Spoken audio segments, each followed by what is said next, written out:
देखो रे, तुम्हारा भाई डायरेक्ट वायरमॅन बन गया.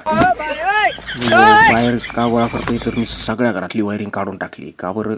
तर ते खराब झाल्या होत्या. नाही असं काही नाही आहे. तर ही मोटर लावली होती मी वरती, पाणी कमी झालं होतं टाकीतलं तर भरून ठेवली ती. आमची मोटर फिट नाही आहे एका जागेवरती, अशी उचलून एका जागेवर डोंगर उचलून ठेवावा लागतो, परत डोंगर उचलून दुसऱ्या जागेवरती न्यावा लागतो. तर मी आलोय आता टेरेसवरती. टेरेसवरती एकदम वातावरण मला प्रसन्न वाटतं. त्यानंतर आज दुसरा दिवस आहे. दुसऱ्या दिवशी डायरेक्ट मी चहा प्यायला बसलेलो आहे, कारण खूप दिवसानंतर मी पहिल्यांदा चहा पीत आहे. जास्त मी दररोज पीत नाही.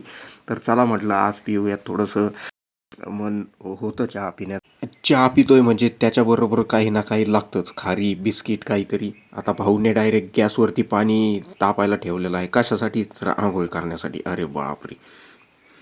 त्यानंतर मी टेरेसवर आलोय. आमचा बगीचा बघा किती सुंदर असा दिसतोय. त्यानंतर मी गणपतीच्या आरतीची तयारी करतोय. ही समय मस्तपैकी पेटून घेऊयात आणि बाप्पाची मस्तपैकी मनोभावे आरती करूयात. त्यानंतर तेल मी ठेवायला चाललं. हे बघा, असे कामे चालूच असतात थोडे थोडे. समई तर मी लावतोय पण ते लवकर लवकर पेटतच नाही आहेत त्या कापसाच्या ज्या वाता आहेत त्या. त्यानंतर मम्मीने मस्तपैकी अशी तयारी केलेली आहे. कशासाठी?